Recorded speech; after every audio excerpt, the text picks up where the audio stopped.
Salut tout le monde, c'est Alan Nobal aka Alan Motivation et aujourd'hui on se retrouve pour parler de quelque chose, d'une expérience que j'ai vécue.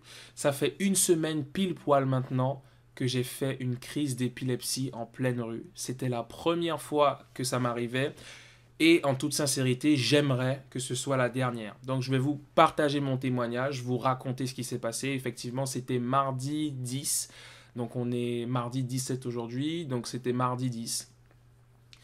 Et c'était une journée particulière, je me sentais déjà pas forcément bien, j'étais un petit peu préoccupé. Et puis la semaine d'avant, j'avais aussi pris une semaine de congé, donc j'étais avec mes bros, on avait pas mal joué aux jeux vidéo, on bougeait, on avait joué au basket. C'était une bonne semaine quand même, mais c'était une semaine voilà, après laquelle j'étais fatigué, j'avais utilisé pas mal d'énergie et c'est vrai que j'étais fatigué. Et même lundi, lundi 9, je me trouvais fatigué et je sentais qu'il allait falloir que je me repose pour pouvoir récupérer de cette bonne semaine de vacances en tout cas.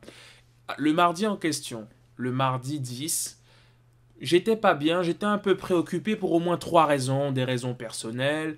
Je me sentais pas trop bien, il y avait eu quelques petites embrouilles, quelques quiproquos, etc. Donc j'étais un peu préoccupé sans parler du contexte actuel global qui fait que mentalement, c'était pas top. Au point où je me suis dit, bon ben Alan, quand tu vas rentrer du travail, tu vas aller courir, faire un bon footing pour te vider la tête, pour te changer les idées, ça va te faire du bien. Avec ma musique, etc. Comme vous avez pu peut-être voir mes stories sur Instagram. Il se trouve que je suis donc rentré chez moi après le travail, tranquillement. Et là, en fait, j'ai pas mangé, j'ai pas bu, je suis reparti directement. J'ai déposé mes affaires, mis ma tenue de sport, etc. Et je suis allé courir. Je me rappelle exactement de tout ce qui s'est passé avant que je fasse la crise. Donc j'ai été courir au parc de la Villette. Et en fait, je me suis dit, bon, est-ce que je cours, je fais le tour du grand parc ou bien est-ce que je fais juste un petit tour, comme ça je rentre rapidement. Je me suis dit, allez, vas-y, tu vas faire le grand tour. Je suis d'abord arrivé dans un spot à workout. D'ailleurs, j'ai vu un gars que je connaissais, qui m'a pas vu, mais moi je l'ai vu. Et je me rappelle très bien, j'ai fait 5 tractions. Et justement, j'étais content parce que j'ai repris le sport depuis quelques temps. Encore une fois, si vous suivez mes stories Instagram, si vous avez suivi mes dernières stories, vous avez pu voir que je faisais du sport, etc. Donc, j'étais content parce que je suis arrivé, j'avais fait mon footing, j'ai réussi à faire 5 tractions d'un coup. Je me suis dit, waouh, c'est cool, Alan, t'as progressé. Et à partir de là, je me suis dit, qu'est-ce que tu fais tu fais le tour du parc ou bien est-ce que tu rentres directement là? Je me suis dit, allez, tu fais le tour du parc. Du coup, j'ai couru, j'ai fait le tour du parc, etc. Je suis passé devant là où j'habitais avant, je suis descendu sur un pont, j'ai été faire du workout encore sur un autre spot à workout qui était pas loin du parc de la Villette. Donc là, je fais mes tractions et tout, etc.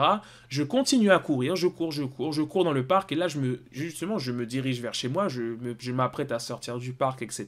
Donc je suis prêt, j'y vais. Du coup, je cours. Et là, en fait, j'arrive près de l'arrêt du tram T3B du parc de la Villette. D'accord? Porte de la Villette. Cet arrêt de tram, d'ailleurs, qui est en travaux. Et en fait, là, je m'arrête parce que je m'apprête à traverser pour justement pouvoir partir, etc. Et à ce moment précis, je commence à sentir quelque chose dans ma tête comme une sorte de vertige. Je ne me suis pas senti bien. Je ne pourrais pas exactement décrire ce que j'ai ressenti dans ma tête. Mais tout ce que je pourrais vous dire, c'est qu'à partir de là, blackout. Trou noir. Et là, en fait, je me réveille dans une voiture de pompiers. Et c'est là où je réalise ce qui s'est passé. Et pour moi, c'est un cauchemar. Mais vous savez, je me suis dit que j'avais peut-être fait un malaise. Parce que bon, j'avais pas mangé, j'étais peut-être fatigué, c'est vrai. Donc je me suis dit que c'était peut-être un malaise. Mais j'ai constaté que je m'étais mordu la langue. Alors là, morsure de langue, c'est propre à la crise d'épilepsie.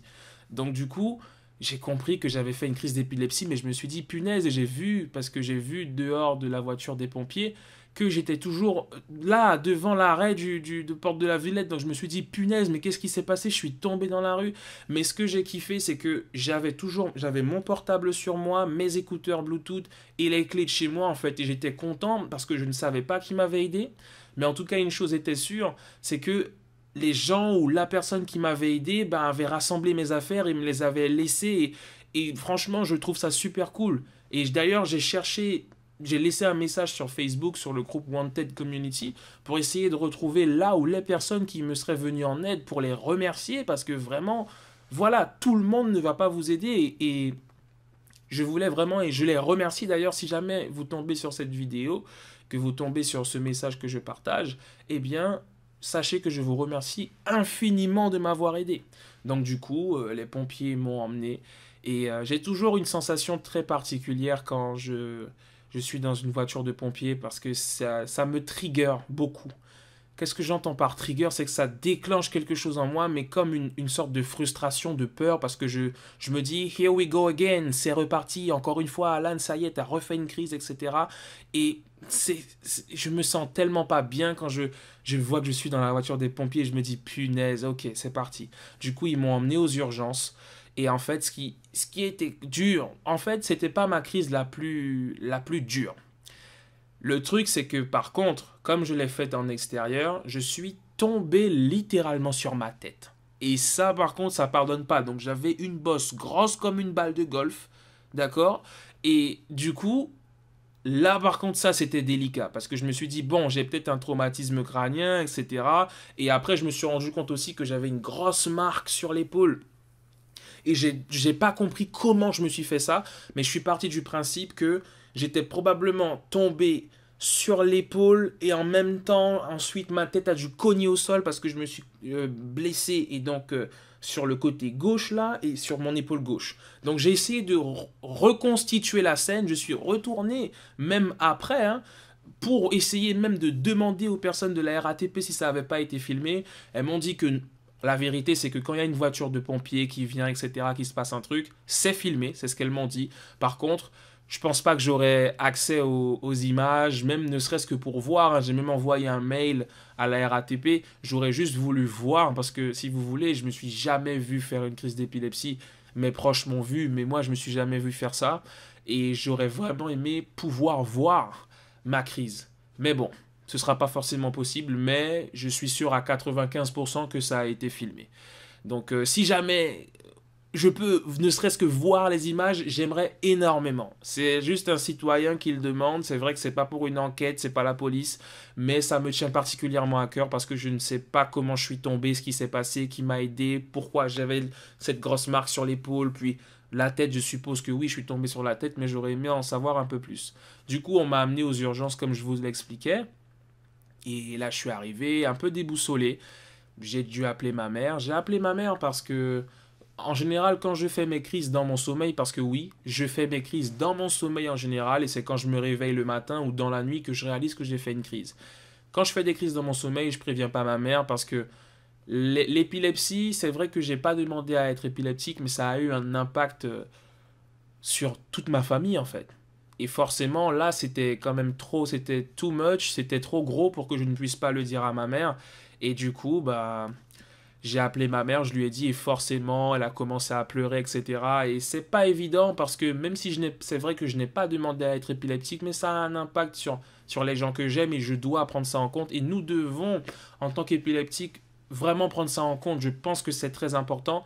Et j'ai une grosse pensée pour toutes les personnes épileptiques, mais encore plus pour les Guyanais et les Guyanaises épileptiques, parce que vraiment, je sais ce que c'est, même s'il y a différents degrés d'épilepsie. Donc à partir de là, dans aux urgences, donc j'ai patienté, et du coup j'ai vu un docteur, on a parlé un peu, et il m'a dit qu'il ne me ferait pas de scanner. Alors, est-ce que c'est de la négligence ou pas? Je ne sais pas, mais bon, en même temps, j'avais passé plusieurs heures déjà aux urgences, donc j'avais pas envie non plus d'aller plus loin à ce moment-là. Mais il m'a dit que j'étais neurologiquement stable. Alors je suis parti du principe que, comme j'ai parlé avec lui, qu'il a senti que je n'avais pas de problème de mémoire, parce que c'est vrai que quand je fais mes crises, en général, j'ai un moment d'absence, un moment de perte de mémoire, ça peut durer une minute ou deux max, et ensuite ça me revient. Mais c'est vrai que j'ai tendance à oublier. Donc il m'a dit que j'étais neurologiquement stable, et du coup que je pouvais rentrer, qu'il allait me laisser rentrer, et j'étais content de rentrer. Je voulais juste me reposer. Parce que Je savais que c'était pas la plus grosse de mes crises, mais c'était juste que j'étais tombé sur la tête et c'est ça le problème.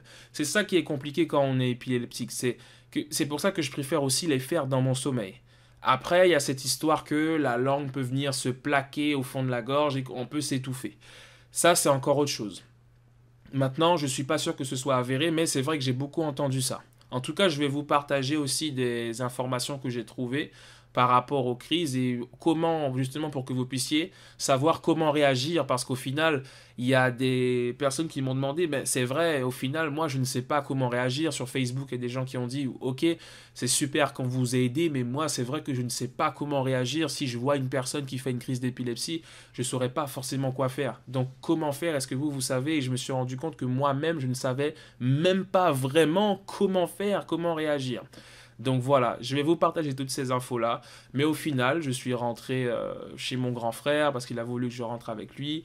Et du coup, bah ensuite, voilà, j'ai pris un jour de repos et après, je suis retourné au travail. Beaucoup de repos du coup, pas mal de repos. Ça a cassé ma dynamique que j'avais au niveau du sport parce que là, je me sentais bien, je suis dans une bonne dynamique et là, paf! Donc autant vous dire que la santé, c'est ultra important et j'en suis parfaitement conscient.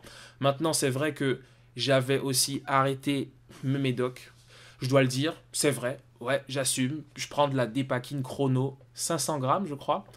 Je suis pas un grand fan parce que la Dépakine c'est pas ouf non plus pour la santé. Les femmes enceintes peuvent pas le prendre et il y a aussi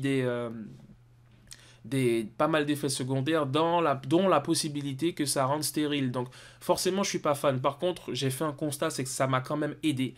Et j'ai décidé de prendre mes responsabilités et de recommencer mon traitement, bien évidemment, puisque j'ai donc fait une crise le 10 août, là, mais j'en avais fait une le 29 juin, le 29 ou le 28 dans mon sommeil, etc. Et du coup, il n'y a même pas eu un laps de temps de 2 mois que j'en ai déjà fait une autre. En plus dans la rue. Donc là, c'est too much. Et avant cette crise du 29 juin, j'en avais fait une il y a 10 mois de ça. Donc autant vous dire qu'en prenant un comprimé par jour, j'arrive à tenir, mon maximum c'était 10 mois. Sachant que ensuite l'hygiène de vie va énormément compter. Et je reste persuadé que je peux ne pas faire de crise sans prendre de comprimé. Par contre, c'est vrai que mon hygiène de vie n'était pas irréprochable, elle n'était pas top top, donc forcément ça a eu un impact en plus de mes préoccupations que j'avais ce jour-là. Donc voilà. Maintenant les amis, je veux vous partager justement comment faire, que faire si vous êtes confronté à une personne qui fait une crise d'épilepsie, parce que ça peut arriver. Ça aurait pu être vous qui étiez là, et ça aurait pu être vous qui m'aviez vu tomber, et justement à ce moment-là, comment faire? Il y a Alan par terre, on fait quoi? Donc voilà, que ce soit moi ou une autre personne épileptique, j'ai trouvé des informations intéressantes sur le site de la Fondation française de la recherche sur l'épilepsie et j'ai découvert qu'il y a en effet apparemment 80 formes différentes d'épilepsie et ça dépend de la zone du cerveau qui est touchée. Et c'est vrai que je sais que je ne suis pas la personne qui a l'épilepsie la plus dure. Il y a des personnes, il suffit qu'elles ratent un jour de comprimé, c'est terminé. Elles savent qu'elles vont faire une crise et peut-être dans la rue, peu importe l'endroit. Donc moi, ça va encore. Je ne suis pas le plus touché par rapport à l'épilepsie, même si c'est vrai que l'épilepsie, elle me touche également. Donc je vous partage des informations intéressantes, à savoir. Donc, que faire en cas de crise? Le moment de la crise d'épilepsie correspond à des décharges électriques anormalement élevées dans le réseau de neurones qui constitue le cerveau. Il s'agit donc d'une maladie neurologique. Ok, ça marche. J'aime beaucoup les neurosciences et c'est aussi en partie pour ça. Hein. Alors, selon la zone du cerveau concernée ou le type de crise, il ne s'agit pas de la même maladie. Et quand j'ai lu ça, je me suis dit, ah ouais, quand même, il y a en effet 80 formes différentes d'épilepsie. Waouh, c'est un truc de dingue en fait, mais le sujet il est extrêmement intéressant. Pendant la crise, c'est ça qui nous intéresse et c'est ça qui va surtout vous intéresser. Ne bougez pas la personne. Contrairement à ce qu'on pourrait penser, ne bougez pas la personne. Protégez sa tête et écartez tout objet dangereux à proximité. Ça, c'est super important. Parce que c'est vrai que lors de la crise, je vais convulser, d'accord? Je convulse. Et effectivement, protéger ma tête et protéger la tête de la personne, c'est important parce que, par exemple, moi, je me suis éclaté la tête au sol. Mais comment faire quand on sait pas que la personne va tomber, par exemple? On fait de son mieux. Mais voilà. Protéger sa tête et écarter tout objet dangereux à proximité, desserrer ses vêtements, retirer ses lunettes. Voilà, important. Si possible, notez la durée de la crise et restez avec elle. Je me demande par exemple combien de temps a duré ma crise. Je ne suis pas sûr qu'elle ait duré si longtemps que ça. Mais que sais-je? Je ne sais pas. Ne mettez rien dans sa bouche. Ils ont mis ça en gras parce qu'il y a le mythe justement de quand on fait une crise d'épilepsie, on peut se couper la langue, avaler sa langue. C'est vrai que pendant longtemps je pensais ça. Mais en fait non, on ne peut pas avaler sa langue. D'accord? C'est un mythe. Et c'est vrai que je me rappelle que mon grand frère avait fait une crise d'épilepsie à l'époque.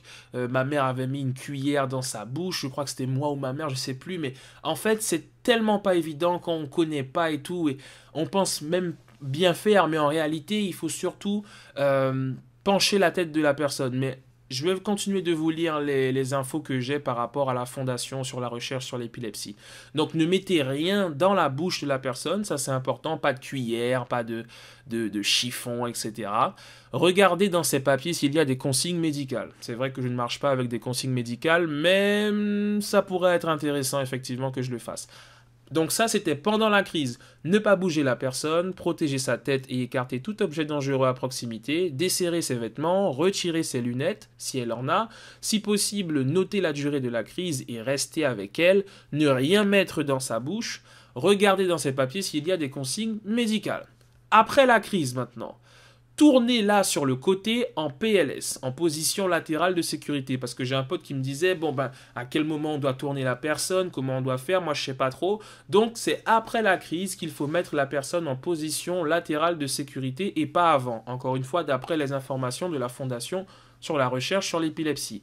Attendre qu'elle ait repris ses esprits. Rassurer la personne, parlez-lui calmement.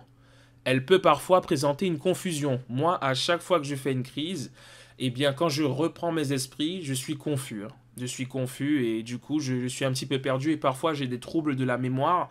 J'ai tendance à oublier un peu et c'est ouf que je me souvienne littéralement de tout ce qui s'est passé avant la crise. C'est intéressant, mais bon. Donc, elle peut parfois présenter une confusion. Ne lui donnez pas de médicaments, ne lui donnez pas à boire. Voilà. Attention, dans quelle situation appeler les secours si la crise dure plus de 5 minutes. Si une deuxième crise survient, ça m'est arrivé lors de mes premières crises, j'en ai fait 3 d'affilée. Si la personne s'est blessée, typiquement dans mon cas, je suis tombé sur la tête, donc j'avais une grosse bosse, donc là c'était important d'appeler les pompiers, mais en réalité, je pense que si on m'avait par exemple rattrapé, mis sur le côté, etc., qu'on s'était occupé de moi, j'aurais juste repris mes esprits et je serais rentré chez moi. C'est possible. Donc autant vous dire que voilà, hein, une crise n'est pas synonyme de forcément aller à l'hôpital ou aux urgences. Mais par contre, quand on tombe comme je suis tombé, forcément oui. Si la personne est visiblement mal en point, dans ces cas-là, faut appeler les secours. Donc je récapitule. Si la personne fait une deuxième crise, si la crise dure plus de 5 minutes, si la personne s'est blessée, comme ça a été le cas pour moi, et si la personne est visiblement mal en point. Ça a été un peu le cas pour moi aussi. Donc voilà. Petit récapitulatif, donc comme je le disais, après la crise, tourner la personne sur le côté en position latérale de sécurité, attendre qu'elle reprenne ses esprits, rassurer la personne, lui parler calmement, d'accord, et ne pas lui donner de médicaments et à boire. Donc le plus important à retenir, c'est qu'une fois que la crise est passée, mettre la personne en position latérale de sécurité, en PLS, ok. Et si la personne, pendant la crise, éloigner tout ce qui pourrait faire en sorte que la personne puisse se blesser, ne pas la bouger, d'accord, et noter la durée de la crise si possible et desserrer ses vêtements si jamais voilà, elle a une chemise ou un truc, etc. S'il y a moyen de desserrer ses vêtements et éloigner tous les objets dangereux à proximité et protéger la tête de la personne. Donc voilà, il y a des choses que je voulais vous partager en plus. Donc là, je vous ai partagé mon témoignage par rapport à la crise d'épilepsie. Et justement, je veux parler de 2 choses, de découvertes que j'ai faites, qui ne m'avaient jamais été annoncées par exemple mon neurologue. Mais avant ça, je veux revenir sur quelque chose d'important. Et à partir de là, je vous ai dit l'essentiel sur mon histoire. Vous pouvez donc réagir, m'envoyer des messages, en discuter avec moi, partager donc ce message avec des personnes que vous connaissez, des personnes épileptiques, aussi des personnes non épileptiques pour qu'elles puissent découvrir et prendre conscience de comment elles peuvent réagir si elles rencontrent une situation pareille. Voilà, comme ça, on va faire en sorte de prendre conscience de tout ce qu'on peut faire si on est face à une telle situation. Pour ma part, il y a quelque chose qui me marque en fait, c'est l'impact que mes crises ont sur les gens que j'aime. Et je veux revenir dessus parce que c'est vrai que pendant un moment, j'étais dans le déni.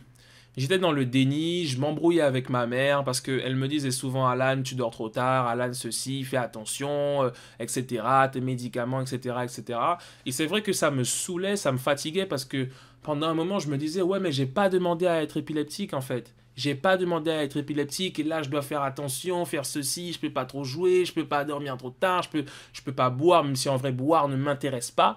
Mais voilà, je me disais, ben je suis obligé de faire attention et tout, ça me saoule. Mais en réalité, je me suis rendu compte que j'avais une part de responsabilité dedans. Même si je n'ai pas demandé à être épileptique, j'ai une part de responsabilité parce que ça a un impact sur ma mère, ça a un impact sur ma famille, mes soeurs, mes frères, tout le monde, tous les gens que j'aime, ma mamie, tout le monde. Donc je ne peux pas juste faire comme si je ne suis pas épileptique. C'est pour ça que là j'ai décidé de reprendre mon traitement correctement. Même si je souhaite l'arrêter, je vais l'arrêter progressivement. Il faut au moins que sur une période d'un an, je ne fasse pas de crise pour que j'arrête progressivement. Mais je ne peux pas juste arrêter comme ça.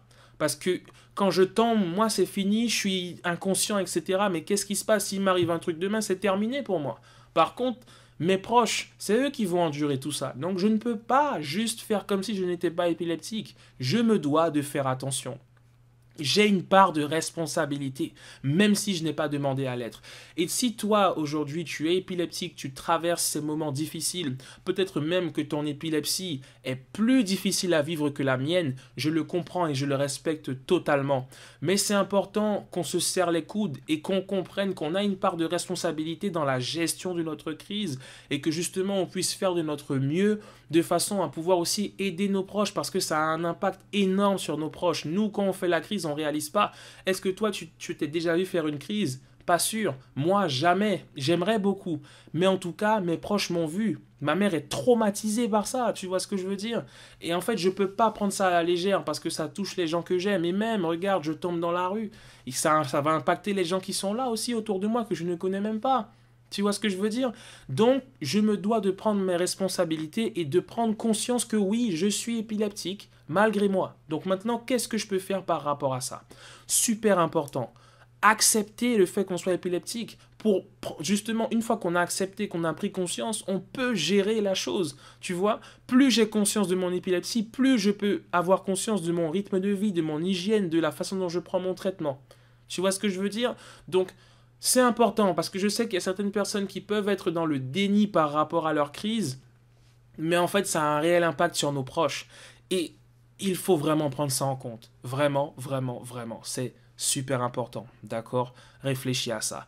Et ce que je voulais vous partager pour terminer, c'est une découverte que j'ai faite alors que je lisais un livre sur l'intelligence motivationnelle. Et en fait, j'ai toujours dit à ma mère parce que le truc, c'est qu'on n'a jamais réellement trouvé de raisons pour lesquelles j'étais épileptique. J'ai fait des électroencéphalogrammes, j'ai fait aussi, je ne sais plus comment on appelle cet examen, c'est un examen un peu plus poussé qu'un électro. Et en fait, on trouve rien, même en Guyane, que ce soit en Guyane ou en France, on n'a rien trouvé. Donc je me suis dit, bon, Alan, c'est quand même bizarre. On m'a dit que mon cerveau, bon, il y a des trucs légers, mais rien de significatif. Quand, contrairement à certaines personnes où on va pouvoir leur dire effectivement telle partie du cerveau est touchée, donc c'est effectivement par rapport à ça que vous faites des crises. Moi, rien. Donc du coup, je fais des crises. Je sais pas trop pourquoi. Et visiblement, même les docteurs, tout ça, ils savent pas trop pourquoi. Et d'ailleurs, je dois faire encore des examens à la fin de l'année. Là, je dois faire un électroencéphalogramme dans mon sommeil, justement, parce que je leur ai dit que c'est dans mon sommeil que je fais des crises en général. Mais j'ai dit à ma mère un truc. J'ai dit, ben écoute maman, depuis le temps, depuis toutes ces années, personne n'a trouvé pourquoi j'étais épileptique, et ben moi je vais trouver. Ma mère a rigolé et je me suis dit, non, mais si personne ne trouve, je vais trouver, parce qu'il y a forcément une explication à ça. Donc je lisais ce livre sur l'intelligence motivationnelle, et en fait, il y avait une partie dans laquelle il fallait faire un exercice pour trouver, en fait, parce qu'on a différents neurotransmetteurs dans le cerveau, et en fait, l'objectif de cet exercice, en répondant à certaines questions, l'objectif, c'était de trouver quel était le neurotransmetteur dominant dans mon cerveau et aussi comprendre quel était le neurotransmetteur qui avait le plus de carences dans mon cerveau. Donc, je me suis dit, allez, Alan, tu vas tester, on va voir ce que ça donne et tout. Voilà, je fais l'exercice de manière assez spontanée.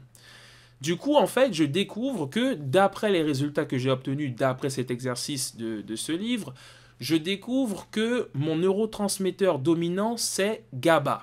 Je connaissais pas les neurotransmetteurs et tout ça, mais visiblement, d'après les résultats, le neurotransmetteur qui est dominant chez moi, c'est GABA. Donc je me dis, ok, d'accord, bon bah ok. Et du coup, je continue l'exercice et je réalise que le neurotransmetteur qui est dominant chez moi, c'est GABA, mais en plus de ça, le neurotransmetteur qui a le plus de carence, c'est aussi GABA. Donc je me dis, bah, sacrée coïncidence quand même. Mais bon, voilà, si ça c'est juste un exo, ça veut, voilà. Du coup, une fois que vous avez trouvé le neurotransmetteur dominant et le neurotransmetteur avec le plus de carence, il y a une liste de conséquences en fait. C'est-à-dire que pour chaque neurotransmetteur, en fonction du neurotransmetteur sur lequel vous aurez une carence, eh bien, vous allez avoir des conséquences par rapport à ça. Des conséquences sur la santé, etc. Donc moi, je lis les différentes rubriques. Il y avait GABA, il y en avait d'autres, hein, mais j'ai oublié, mais j'ai retenu GABA parce que c'était le mien. Et en fait, là, j'arrive à GABA et il disait dans le livre que si vous avez une carence dans le neurotransmetteur GABA, vous pouvez potentiellement avoir ceci, cela, je lis. Et là, je vois carence dans GABA, épilepsie. Et là, je me dis, what the... come on! Qu'est-ce que c'est que ça? Qu'est-ce que je viens de trouver? Je n'ai jamais entendu parler des neurotransmetteurs, je n'ai jamais entendu parler de ces carences, et je découvre que, d'après les résultats de ce livre, le GABA, c'est mon neurotransmetteur dominant, en plus, c'est celui qui a le plus de carences, et en plus, si on a des carences dans le neurotransmetteur GABA, d'après les informations de ce livre, on peut avoir de l'épilepsie. Et je me dis, Alan, est-ce que finalement, tu n'aurais pas une réelle carence dans ce neurotransmetteur, et est-ce que ce ne serait pas la raison de ton épilepsie? Et est-ce que c'est pas pour ça que justement on n'a jamais trouvé? Parce que sur toutes ces années, aucun neurologue ne m'a parlé des neurotransmetteurs, par exemple. Donc du coup, j'en ai pas parlé à ma neurologue, mais il faudrait que je le fasse en vrai. Mais j'ai pas osé, vous savez, parce que je me suis dit, Alan, mais qu'est-ce que tu connais, qu'est-ce que tu en sais? Mais en vrai, il faudrait que je lui en parle en vrai. Parce que j'aimerais avoir son avis sur la question. Je lui amènerai mes résultats. Donc du coup, voilà, j'ai une piste à explorer. J'ai aussi je vous montrerai tout ça un jour. J'ai pas mal d'éléments. Si vous êtes intéressé par le sujet et si vous êtes aussi épileptique, mais pas forcément si vous l'êtes pas, mais que vous êtes curieux ou quoi, j'ai aussi fait des examens. Vous savez, j'ai des images de mon cerveau, j'ai des trucs et j'ai commencé à étudier le tout et c'est extrêmement intéressant de voir ce qu'il y a dans notre tête, de voir our brain, notre cerveau, vous voyez. Et il y a beaucoup de choses, mais je vous partagerai ça. Mais bon, en tout cas, conclusion. Je me repose, je fais attention à ma santé, je me ménage, je reprends mon traitement et je vais continuer mes recherches par rapport à l'épilepsie. Et du coup, voilà. Vous savez, la vie ne tient qu'à un fil, tout est relatif. Mardi dernier, je faisais une crise d'épilepsie en pleine rue. Le samedi d'avant, j'ai un ami d'enfance qui perdait son petit frère de 21 ans. Vous voyez ce que je veux dire? La vie est complexe et au final, peu importe l'âge auquel la vie s'arrête, peu importe le moment où je partirai, ça peut arriver du jour au lendemain, ça prévient pas. Mais ce qui compte le plus pour moi, c'est pas tant de vivre le plus longtemps, mais c'est de vivre pour de vrai. C'est de réaliser ce que j'ai envie de réaliser. C'est par exemple de partager ce message-là avec vous. C'est de faire ce que j'ai à faire. C'est de... Voilà, vous voyez ce que je veux dire? Et c'est ça qui compte le plus pour moi. C'est pas tant vivre longtemps. Parfois, on vit longtemps, mais on ne vit pas réellement. Parce qu'on fait même pas ce qu'on aimerait faire, parce qu'on vit pas la vie qu'on aimerait vivre. Donc au final, je me dis que même si je dois partir à 26, 30, demain, qu'importe. Par contre, est-ce que je suis content de ce que j'ai fait? Ben ouais, je suis content. Est-ce que j'ai appelé ma mamie? Est-ce que j'ai pris des nouvelles des gens que j'aimais? Est-ce que j'ai parlé avec les gens que j'aime? Est-ce que j'ai partagé le contenu que je voulais partager? Est-ce que j'ai réussi à surmonter ma peur? Est-ce que j'ai réussi à partager du contenu sur la motivation? Est-ce que j'ai réussi à faire ce que je voulais, à essayer, ne serait-ce que ça? Et finalement, il n'y a que ça qui compte en fait. C'est aujourd'hui. Ma plus grande certitude, c'est aujourd'hui, maintenant. C'est tout ce que j'ai en fait. Ma plus grande certitude, c'est aujourd'hui, maintenant, là. Même au moment où je vous parle, vous voyez ce que je veux dire? Et franchement, vivre longtemps c'est une chose, mais vivre c'en est une autre. Parce que c'est pas parce qu'on vit longtemps qu'on vit réellement. Et ça c'est extrêmement important et je vous laisse sur ce message. Parce qu'au final, voilà, ce qui compte plus que jamais aujourd'hui, c'est, en plus du contexte actuel, j'ai juste envie de vivre à fond, ici et maintenant, de me concentrer sur le présent et de faire ce qui compte vraiment, d'aller à l'essentiel, de continuer de développer mes projets, de continuer de partager avec vous, parce que j'ai énormément de choses à vous partager. Et tant que j'aurai la vie et que j'aurai ce souffle de vie, alors je partagerai avec vous. Mais en tout cas, même si tout devait s'arrêter demain, je suis content parce que j'ai quand même fait, j'ai quand même essayé et au final, c'est ça qui compte le plus. Ok les amis, donc prenez soin de vous, vraiment, prenez soin de vous. Voilà, repensez à ce que j'ai dit par rapport à comment réagir pendant la crise, après la crise, aussi en tant qu'épileptique, prendre le sens de nos responsabilités et de l'impact que ça peut avoir sur les autres, réaliser, ouvrir les yeux et puis continuer mes recherches sur sur ce fameux neurotransmetteur GABA là. Je vais continuer mes recherches et je vous dirai. En tout cas, si vous trouvez le sujet intéressant, si vous êtes épileptique, si vous avez des blocages, etc., venez, parlons-en, envoyez-moi des messages. Je vais créer justement, j'ai déjà créé un serveur justement sur Discord, mais je vous en reparlerai très très très bientôt. Mais en tout cas, voilà. Vous savez quoi? Portez-vous bien, prenez soin de vous. Et encore une fois, n'hésitez pas, venez, envoyez-moi des messages, venez qu'on échange, on va voir ce qu'on peut faire. Et on est ensemble, ok? Prenez soin de vous et puis je vous dis à très vite. Ciao, ciao.